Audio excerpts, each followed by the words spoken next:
Paul Chamberlain, he is the Ontario Regional Director of Canadian Community Economic Development Network. Paul has worked on the national projects that have demonstrated the effects of community economic development on poverty, youth peer mentoring, and immigrant social enterprise. Final panelist is Frances Wilbur, the General Manager of Community Opportunity and Innovative Network.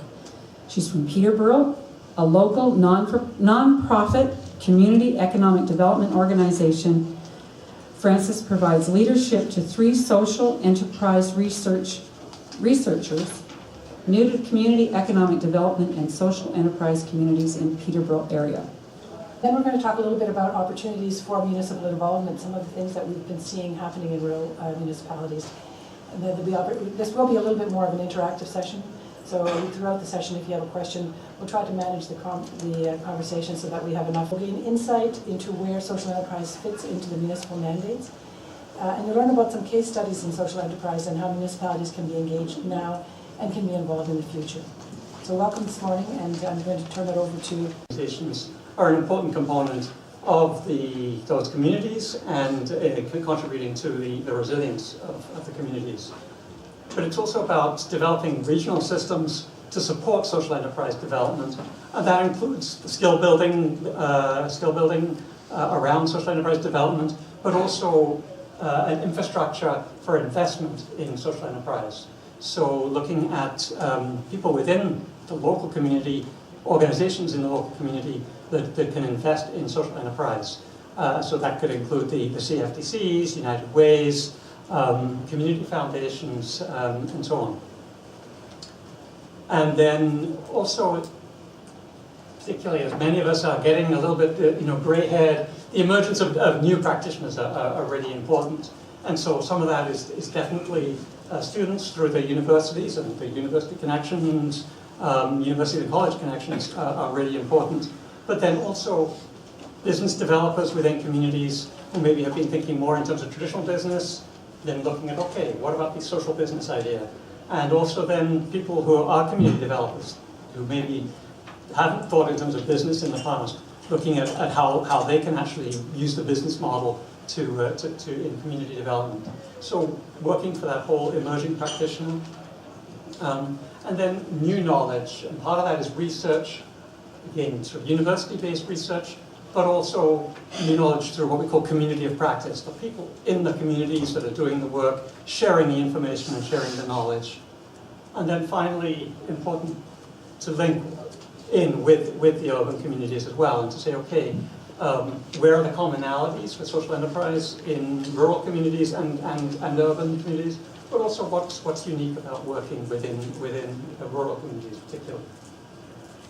So that's what we are working at as a project, and that probably seems pretty ambitious, and it is. Part of what makes it possible, though, is how we're framing it in terms of working intensively in 4 specific communities, so that we can build the model, to try things out in 4 specific communities, and as you see, that's Peterborough, Kawarthas, and Durham, Huron-Perth in the west, Thunder Bay in northwest, and then Greater Simcoe County. So working within specific communities, and then from the knowledge that we're developing through that process, other communities can adopt and adapt that model. One definition here by SISED, which works in the Ottawa region, an organization or venture that achieves its social mission by using value-added earned income strategies. I mean, in a nutshell, we're talking about social enterprises is a business that has a dual bottom line. It has a strong social purpose that is part of its core, as well as the purpose of, like any business, of generating income, making money. And there are several different definitions that you'll see around, but that's at the core of what they're all about. The nonprofit sector is very central to this process, although social enterprises can be for-profit or not-profit. And you also end up hearing the term enterprising nonprofit. And within that, 2 different kinds of ways that nonprofits are being enterprising. Firstly, they may be just selling goods or services that really don't, to customers that really don't necessarily relate very directly to what they're doing. So it could be maybe that they have a surplus space and they're renting out the space and they're using that to generate revenue. Or perhaps they're running a cafe to the side of what they're doing to generate revenue. Or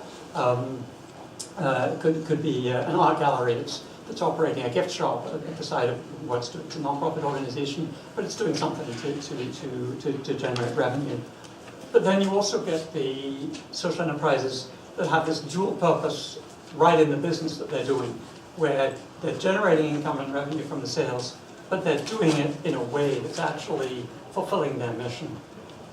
Some of the kinds of examples of organizations that are doing that, if you look at thrift shops, so non-profits, they're actually part of their mission is to be recycling and providing affordable clothing, and often, in fact, even hiring people with various employment. So they're doing both things. They're running a business, but at the same time, even in running that business, they're meeting their social mission. There are also a lot of social enterprises that are in fact doing training and employment with groups that have barriers to employment. Could be newcomers, could be youth, and we're going to be hearing more about youth ventures. And there's a full, big variety. And that the service or the product, very broad range. It could be everything from catering to lawn care, from shared space that I mentioned, to just, there's a wide range of the kind of products and services. But it's the target is to meet, to support a social objective within the community. Or increasingly we talk about, it could be a social objective, it could be a cultural objective, or even an environmental goal. The economy of the province, both generally and within rural communities. If we look at the whole non-profit sector, including what's called the MUSH sector, the municipalities and universities and so on, hospitals, we're talking 100 billion, which is 15% of GDP of the province, and it's employing almost 1 million Ontarians. So, this is a sector that is a hugely important part of the economy. Well, when we think non-profits, you don't think economics, but it is a huge important part. And some of you will have seen, I think we did hand out a sheet, we don't have one to wave around, but you'll see a sheet that actually describes, on the chairs, that actually describes a little bit more about the non-profit sector. But I also want to say when we're looking at what they call the core non-profit sector, even if we take out the MUSH sector, just looking at the core non-profits, then within the core we're talking 35.6 billion. That's not a small number. Particularly if you think of, if we're looking at other sectors, that 35.6 billion, if you take the auto sector, the auto manufacturing sector, and then you take the accommodation sector and the food sector, restaurants and hotels like this, add them together, that's the size we're talking about. So again, the core non-profit sector it's an important sector in terms of the economy of the province. It's been around for about a decade, but the idea is not new. The idea of non-profit organizations running businesses as part of what they're doing, the idea of businesses having a social goal as well as an economic one.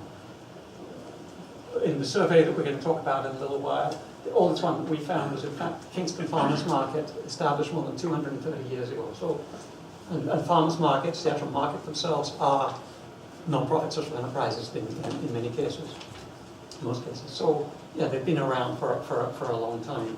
And as you know, the thrift shops and so on have been in the communities for a long time. But there is growing interest particularly within this building, within this last decade. And you might well ask why. And so some of the reasons. Certainly there's been a lot of downloading from federal government to the provincial governments, from the provincial governments to municipalities, and sometimes from provincial governments to non-profit organizations and so on as well. So there's sort of general downloading of responsibilities, and often some of the money comes with it, but often not quite as much money as was there before. So there is this kind of shifting and unpredictable funding context. And many organizations, particularly non-profits, but municipalities too, are seeing the need for unrestricted dollars. Most times non-profits are working, you have a contract to do a particular job, where if you're running a social enterprise and you're getting repeat revenue, you can use that for whatever you think is important. It doesn't have to meet a particular contract. Also within the non-profit sector, there's just been a general business-based thinking, and I think you'll probably find the same within municipalities, that saying, okay, like we need to run like a business in many ways. We need to make sure that we are accountable for the dollars. We need to see that there's a return on whatever, you don't talk about giving money, you talk about investing money, and whatever that investment is, we want to see a return on it, and we want to know what that's about. So there's this sort of business thinking that is very much, in tradition, didn't used to be a part of those traditional non-profits. Definitely is more and more nowadays. But then also, as getting increasingly young entrepreneurs, they're out there, they're making money, but they're saying, you know what, we want to do good as well. We don't want to just make money. We want to do good in the community. We want to do good for the environment. We want to do good culturally. We want to do good for our communities. So let's find ways of running businesses, but also doing good. And so a general dissatisfaction with all the ways of doing things. And I think particularly if we look at the 2008 and the financial crisis and so on, began to make people question, well, okay, are there better ways? Are there more innovative ways of doing some of the work that we do? The provincial government has definitely sort of seen this window, seen the importance of this as well. They've just, a few months ago, released, in fact, a strategy for social enterprise. It's called Impact, a social enterprise strategy for Ontario. And this was actually introduced by the Office for Social Enterprise. The Office for Social Enterprise sits within MEDT, the Ministry of Economic Development, Trade and Employment. So the province is saying, yeah, you know what, this is important. And we're seeing that when we're looking at some of the real difficult problems that we have in Ontario, this is a way that some of these can be worked out and solved. Part of what they've also done is launch this Catapult loan fund, which is a micro loan fund for entrepreneurs who are and social enterprises they see doing interesting things to solve problems. So it's a small, relatively small grants. But again, what's interesting about this is, there's money from the provincial government, but there's also Microsoft as a corporation has kicked in on this as well. Credit Union Alternate is part of the process. So it's a real coming together, which again is very typical of the social enterprise space, where there's lots of partnerships between what you might think of as unlikely partners in many ways. And they're about to launch something called the SEDEF, the Social Enterprise Demonstration Fund, which is for new and emerging social enterprises. So lots happening within the provincial government to support this space. You can read them here. I'm not going to go through all of them because we have a very short time together this morning. So a not-for-profit organization with a purpose, with society's end in mind. Not-for-profit carrying on business with goods associated with it. In Peterborough, which some would consider rural, some wouldn't. So we're in the city of Peterborough. We do have, obviously, the county of Peterborough. We have people that we serve from the county as well as the city of Peterborough. So we're involved in the Rural Social Enterprise Constellation, and that's why we're part of this group. But we run social enterprises in the city and county of Peterborough. We are a nonprofit nonprofit community economic development corporation, and we've been in Peterborough for just over 20 years. We celebrated 20 years in September. Right now we own and operate 3 social enterprises. So we have Reboot, and Reboot receives computers donated to us through sometimes the school board, private businesses, anywhere we take your computers. We refurbish them, and we refurbish them while we're training people, and people generally have challenges to employment. So they're in our shop learning how to refurbish the computers, and then we have a small retail store where we'll sell those computers, and we sell the refurbished computers as well as some other computer equipment there. We have Hatch Peterborough, which is a new social enterprise that's just been in operation since May, and it's a co-working space where we've rented some space from a church in town, and we're renting small offices, or we're calling them hot desks, where you can come in and rent a space for a very short period of time, say 1 day a week. You can use our conference room, and we're doing some programming around youth entrepreneurship, and it's specifically for youth entrepreneurs who have some challenges to employment. We work very closely with the business advisory centers, so if they have a specific case that they need some help with in terms of maybe a youth that has some kind of barrier, they might send them to us and we can provide some wraparound service for that youth. So we work closely with them. We don't duplicate services that they're already doing, that the business advisory center is doing, but we provide extra support. And we're a partner on other on projects with the business advisory center. We also run Peterborough Eats, which is a cafe and a catering company, and we have, our cafe is actually in the Peterborough Public Library, where we sell light lunches, coffee, muffins, that sort of stuff in the library, so you can have a book and drink your coffee. We also have a catering that's run in the back of the library, and when we're doing this, we're training people who have challenges to employment to work in the cafe and the catering company. So we don't employ people through our social enterprises. We're generally training them so that they would go out and find work in Peterborough or beyond. So over the last 20 years, COIN has had a significant impact to the local economy in Peterborough. We had Trent University students do some research on to help us put a number on what kind of impact we've had to the local economy in Peterborough. And our initiatives have been estimated at 30 million in leveraged resources, new investment, and partnerships over the last 20 years. COIN. Has anybody here ever heard of Fusion Youth and Technology Center? Okay, you don't count, Kathy. So we've got one person. I had really hoped to play a video for you, but I'm not going to. But I want to talk a bit first about the Rural Youth Challenge. So one of the things I think, it's really a hot issue. Two issues are hot in rural Ontario, right, around labor force development. Youth retention and returning, and immigration. But one of the things that rural communities often do is they invest most of their resources in the youth that will leave, not the youth that will stay. But the potential labor force is really about the youth that will stay. So we invest few resources in the youth who will stay. Youth health, actually rurality is considered a determinant of health. And so if you live in a rural community, your health is likely to be poorer than if you live in an urban center. And this is particularly true for youth.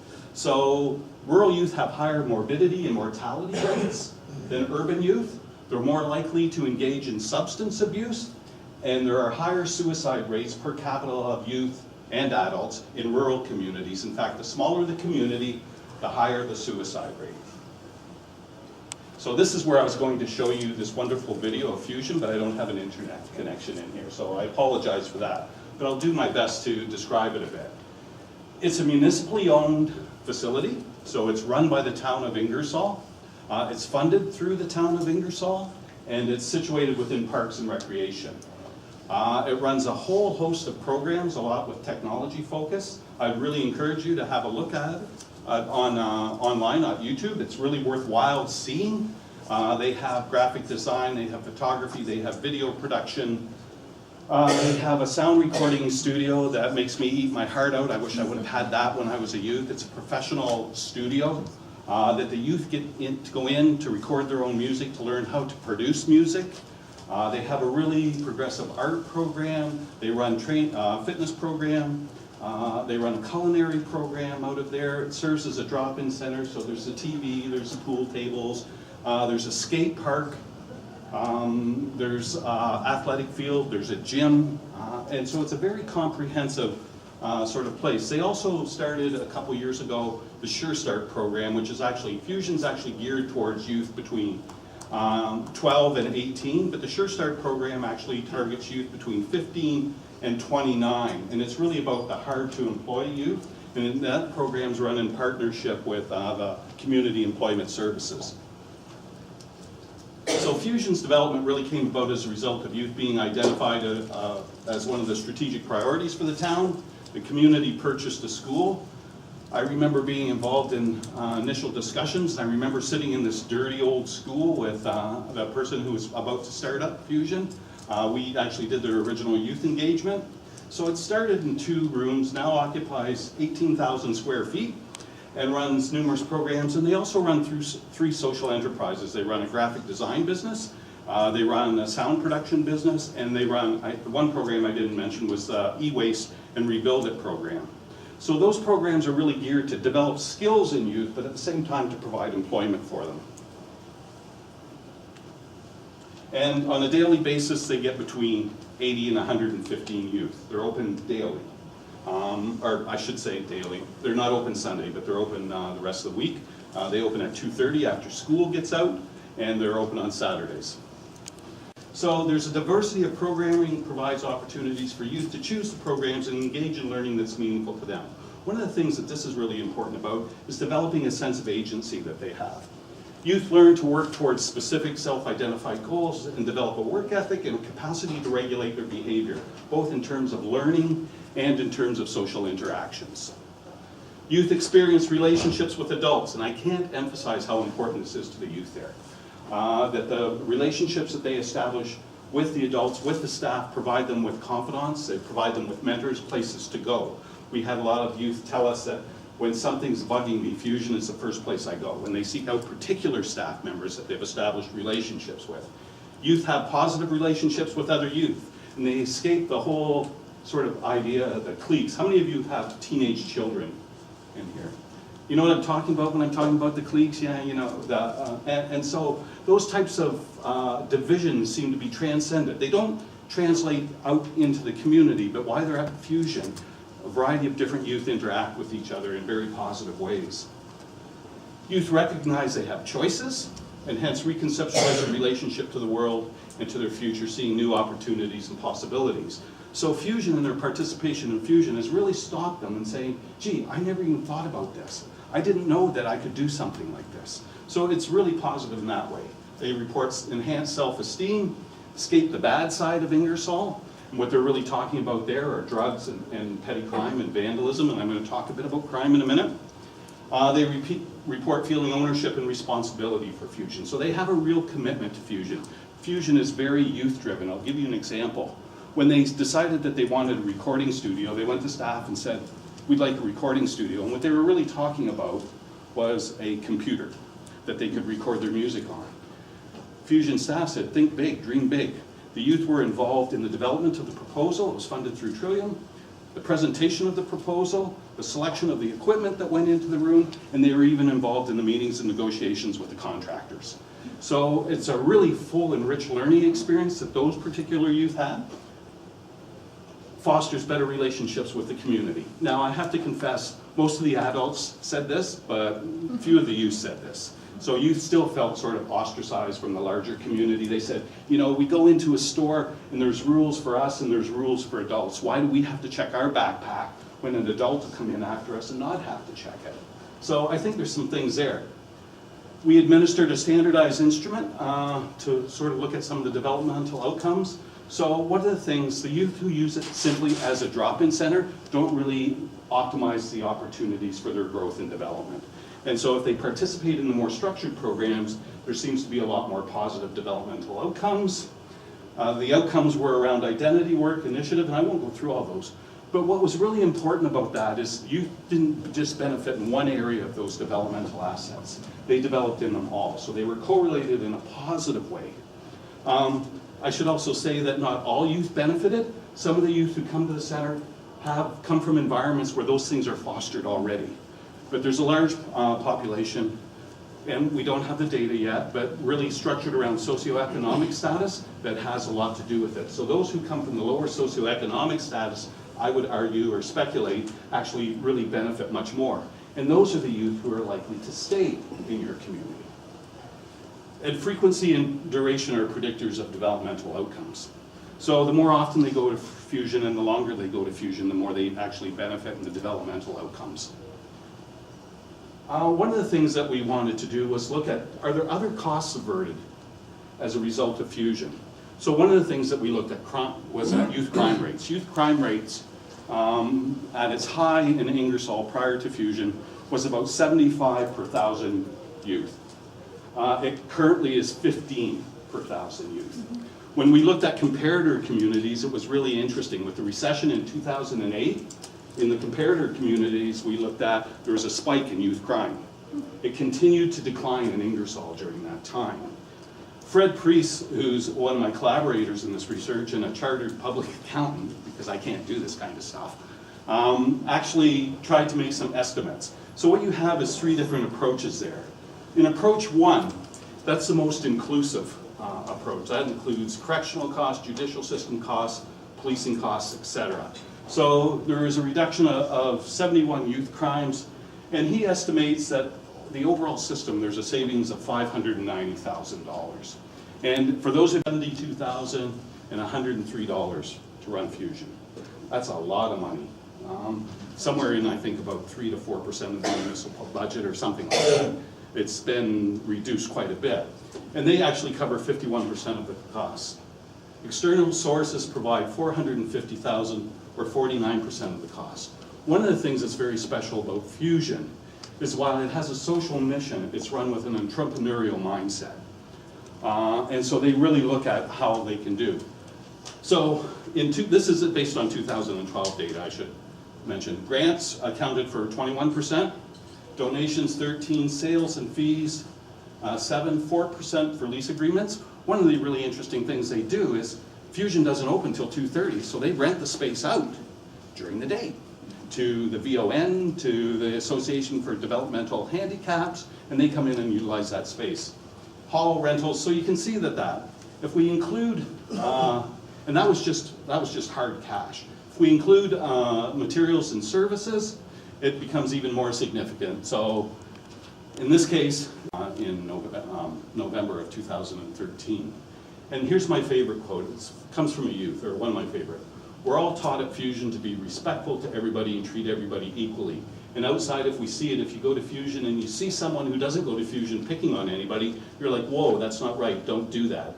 It teaches you not to be a bystander. And so I think there's some very positive impacts. We're just beginning to look at the impacts now on the community and the business community.